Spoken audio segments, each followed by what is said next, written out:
آج آپ کی ملاقات کروا رہا ہوں بے نظیر بھٹو کے تیسرے بھائی سے۔ 1981 میں ان کی رہائی کے لیے پاکستان کی سرزمین سے ایک جہاز کو اغوا کیا جاتا ہے اور افغانستان لے کے جایا جاتا ہے۔ سب سے پہلے مجھے بتائیے گا، آپ کی رہائی کے لیے جہاز ہائی جیک کر لیا گیا پی آئی اے پاکستان کی نیشنل فلائٹ کو، کیا واقعہ تھا؟ کون لوگ تھے اس کے پیچھے؟ اور تب آپ سیاسی کس پوسٹ پہ تھے کہ آپ کی آزادی اتنی امپورٹنٹ تھی ان کے لیے؟ ہمیں تو شام 4 بجے آل انڈیا ریڈیو کے ذریعے پتہ چلا کہ جناب ایک طیارہ ہائی جیک ہوا ہے، وہ کابل پہنچا دیا گیا ہے اور انہوں نے مطالبہ کیا ہے کہ ہمارے ساتھیوں کو رہا کیا جائے۔ خواجہ آصف بٹ صاحب، آپ کو بے نظیر بھٹو صاحبہ اپنا تیسرا بھائی سمجھتی تھی اور کہتی بھی تھی۔ سر مجھے بتائیے گا کہ آپ کو سزائے موت ہو گئی اور آپ نے نا رحم کی اپیل کی، پھر کس طرح آپ کی سزا کو معطل کر دیا گیا اور آپ کی رہائی ممکن ہو پائی؟ السلام علیکم، دستک ٹی وی سے میں ہوں آپ کا میزبان میاں عبداللہ۔ ناظرین، آج آپ کی ملاقات کروا رہا ہوں بے نظیر بھٹو کے تیسرے بھائی سے۔ 1981 میں ان کی رہائی کے لیے پاکستان کی سرزمین سے ایک جہاز کو اغوا کیا جاتا ہے اور افغانستان لے کے جایا جاتا ہے۔ تمام تر واقعہ کس طرح پیش آیا، کیا ان کی رہائی ممکن ہو پائی اس ہائی جیک کرنے کے بعد؟ ان سے بات کرتے ہیں۔ السلام علیکم جی وعلیکم السلام۔ سر، کیسے ہیں آپ؟ میں فائن۔ سر سب سے پہلے مجھے بتائیے گا، آپ کی رہائی کے لیے جہاز ہائی جیک کر لیا گیا پی آئی اے پاکستان کی نیشنل فلائٹ کو، کیا واقعہ تھا؟ کون لوگ تھے اس کے پیچھے؟ اور تب آپ سیاسی کس پوسٹ پہ تھے کہ آپ کی آزادی اتنی امپورٹنٹ تھی ان کے لیے؟ وہ اس میں اکیلا نہیں تھا، بلکہ پاکستان کی جیلوں میں جتنے بھی قیدی بند تھے پیپلز پارٹی کے پچھلے سال سے، ان کی رہائی کے لیے ایک منصوبہ بنایا گیا تھا کابل میں بیٹھ کے۔ ہمیں تو شام 4 بجے آل انڈیا ریڈیو کے ذریعے پتہ چلا کہ جناب ایک طیارہ ہائی جیک ہوا ہے، وہ کابل پہنچا دیا گیا ہے اور انہوں نے مطالبہ کیا ہے کہ ہمارے ساتھیوں کو رہا کیا جائے۔ کیا سمجھتے ہیں یہ فیصلہ جہاز کو ہائی جیک کرنا ٹھیک تھا یا غلط؟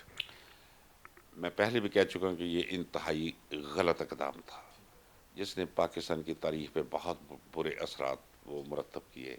ضیاء الحق کا تاریخ دور کبھی بھی 10.5 پونے 11 سالوں پر محیط نہ ہو پاتا اگر یہ ہائی چیکنگ نہ ہوئی ہوتی۔ خواجہ آصف بٹ صاحب، آپ کو بے نظیر بھٹو صاحبہ اپنا تیسرا بھائی سمجھتی تھی اور کہتی بھی تھی، کیا وجہ تھی اس کے پیچھے کہ اتنی محبت ان کی آپ کے ساتھ تھی؟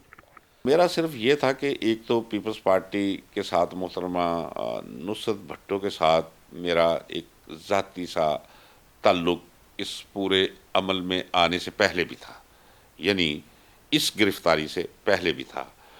دوسرا یہ ہے کہ جب میں پکڑا گیا تو بی بی سی لنڈن پہ بھی جو ہے بڑے تبصرے آئے، اس پہ سیربین پورا پروگرام ہوا، ایک شور تھا اس وقت۔ اس وقت اگر اخبارات میں کوئی اخبار آپ پہ ایڈیٹوریل لکھ دیتا ہے تو یہ کوئی چھوٹی سی بات نہیں تھی، اب تو جس کا جی چاہے ٹی وی پہ آگے گھنٹہ کلام کرتا رہے۔ اس وقت اقدار کچھ اور تھی، ان اقدار کے پیش نظر ایک چھوٹی عمر میں ایک بڑا سیاسی قد جو تھا وہ مجھے میسر آ چکا تھا۔ تو پھر میں کھڑا بھی ہوا، سٹینڈ بھی کیا، اور یہ خبریں پہنچتی بھی تھی۔ آپ اتنے سے قلیل وقت میں آپ کیا کیا مجھ سے پوچھیں گے؟ یعنی یہ بھی جب محترمہ بے نظیر باہر ہے، انہیں پتہ چل رہا ہے، یہاں سے خبریں روز بروز جاری تھی، ٹرائل کے ساتھ وہ منسلک تھیں، تو بریگیڈیئر ریاض اللہ ہٹک جج تھے، پریزیڈنٹ تھے، اور آصف رٹھور کرنل، ان پر مشتمل تھی عدالت۔ تو جب بریگیڈیئر ریاض اللہ ہٹک نے ٹرائل کرنے کے لیے وہ ہمیں کیج سا بنا کر اس کے اندر بند کیا ہوا تھا، سامنے سلاخوں کے پار عدالت لگی ہوئی تھی، تو جب اس نے کہا، ہمارے وکلا بھی آئے ہوئے تھے پہلے پیشی پہ، اور ہمارے استغاثے کے وکلا بھی موجود تھے، تو بریگیڈیئر نے جب حلف لیا اس نے کہا کہ میں اللہ کو حاضر ناظر جان کے کہتا ہوں کہ میں حق اور سچ کروں گا، میں انصاف کروں گا، شہادتوں کی بنیاد پر حلف لے کر وہ بیٹھ گیا۔ تو بعد میں انہوں نے کہا، جی آپ جو ہے جن کا ٹرائل شروع ہونے لگا ہے، ہم 50 کے قریب تھے، انہوں نے کہا جی آپ میں سے کسی ایک کو نمائندہ بنا لیں اور وہ اس عدالت پر اعتماد کا اظہار کرے تاکہ ٹرائل اور سماعت کا آغاز کیا جائے۔ تو دوستوں نے مجھے چنا، انہوں نے کہا جی جائے، ہم جو بھی کہیں گے ہم آپ کے ساتھ ہیں۔ تو اب یہ وہ واقعہ نہیں ہے جو کہیں جنگل میں پیش آیا ہو، اس کے سارے گواہ اور سارے شاہدین، وہ سارے لوگ موجود ہیں جنہوں نے وہ دیکھا، وہ سارا سنا۔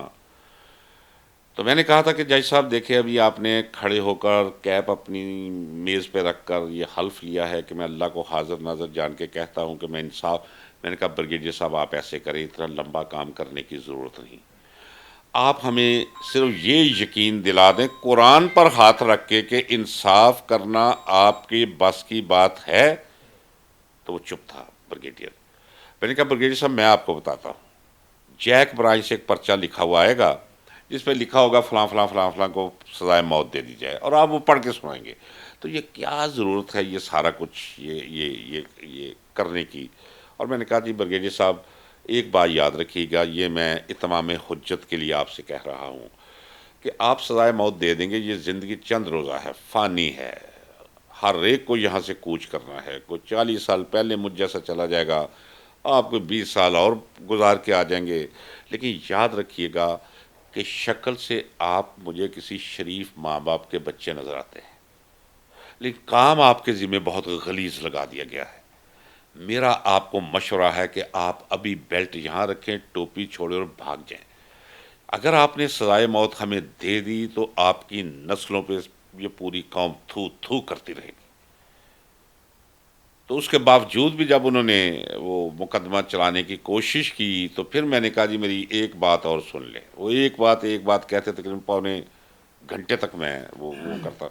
میں نے کہا جی بریگیڈیئر صاحب اگر آپ اسے عدالت قرار دیتے ہیں، یہ جو آپ نے کچھ چوکٹا سا بنایا ہے پنجرہ اور ہمیں یہاں بند کر دیا اور آپ سامنے کرو فر سے بیٹھ گئے ہیں، تو سن لیجئے کہ یہ عدالت نہیں، ہمارے لیے یہ مذبح خانہ ہے، سلاٹر ہاؤس، اور آپ اس کرسی میں بیٹھے جج نہیں ہیں، یو آر اے بچر۔ اب آپ ٹرائل اگر کرنا چاہیں ہم آپ کو کرنے نہیں دیں گے، ہم شور مچائیں گے، نہ آپ کو سننے دیں گے، نہ کسی کو کچھ کہنے دیں گے۔ تو آپ کو جب بھی فتح کرنے کو جی چاہتا ہے اپنی ہی قوم کو، ہمیں فتح کر لیتے ہیں، اور جب آپ کو لڑنا پڑتا ہے تو ڈھاکہ میں آپ وہ کچھ کر جاتے ہیں جس سے تاریخ جو ہے وہ بھی شرمندہ ہے۔ تو اب یہ ہے وہ منظر جو سارے کا سارا منظر محترمہ بے نظیر کو بھی پہنچ رہا تھا، اور جون جون روز کی کاروائی چلتی تھی، ہمیں 8 دن تک لے جایا جاتا رہا۔ 8 دن تک میرا کلام رہا عدالت کے ساتھ، چونکہ میں نمائندگی کر رہا تھا اپنے ساتھی اپنا۔ پھر ایک وقت وہ بھی آ گیا کہ ہم نے کہا کہ اپنے وکلا سے کہ جناب آپ یہاں مت آئیے، ہم خود دنیں دیکھ لیں گے۔ تو پھر وہ 8 9 دن وہ سارا سلسلہ چلا۔ وہ روز کی خبریں محترمہ بے نظیر کو بھی ملتی تھی، اور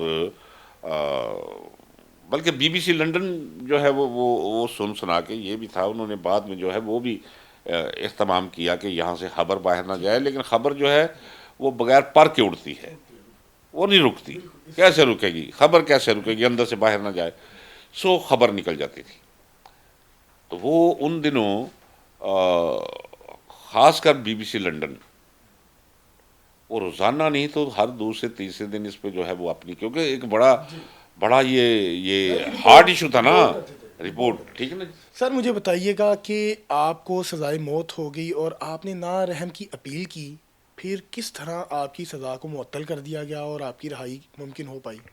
دیکھیں جب کوئی رحم کی اپیل کرتا ہے تو اس پہ لکھا جاتا ہے، جس طرح یہ نہیں اسٹیریوٹائپ، یہ کوکا کولا کے ڈھکن چھپتے ہیں ایک ہی اس میں، اسی طرح یہ ایک آپ سمجھ لیں کہ یہ بھی ایک اسٹیریوٹائپ وہ ہوتی ہے، صرف نام اور ولدیت کا فرق ہوتا ہے۔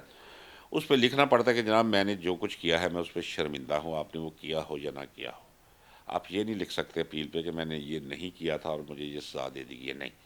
آپ کو تسلیم کرنا پڑتا ہے کہ جو فیصلہ آپ کے خلاف ہوا ہے وہ درست ہوا ہے، جو چارج تھا وہ بھی درست تھا، اور آپ کو لکھنا پڑتا ہے کہ میں نے جو کچھ بھی کیا ہے میں اس پہ نادم ہوں، اور میں استدعا کرتا ہوں، رحم کی اپیل کرتا ہوں کہ مجھے جینے کا حق دیا جائے، اور میں یقین دلاتا ہوں کہ آئندہ میں ایک اچھے شہری کی طرح زندگی گزاروں گا۔ اب یہ لکھنے سے بہتر نہیں ہے کہ بندہ 101 دفعہ مر جائے۔ ایک طرف آپ کھڑے ہو کر سٹیج پہ کہہ رہے ہیں کہ جناب آپ ہمارے ملک پہ قابض ہیں، آپ سے ملک کو چھڑوانا، آزادی دلوانا، اس سے بڑی نیکی کوئی نہیں ہے، اور جب آپ کو پھندا آپ کے گلے کے قریب آتا دکھائی دے پھر اسی سے آپ جو ہے معافی مانگنا شروع کر دیں.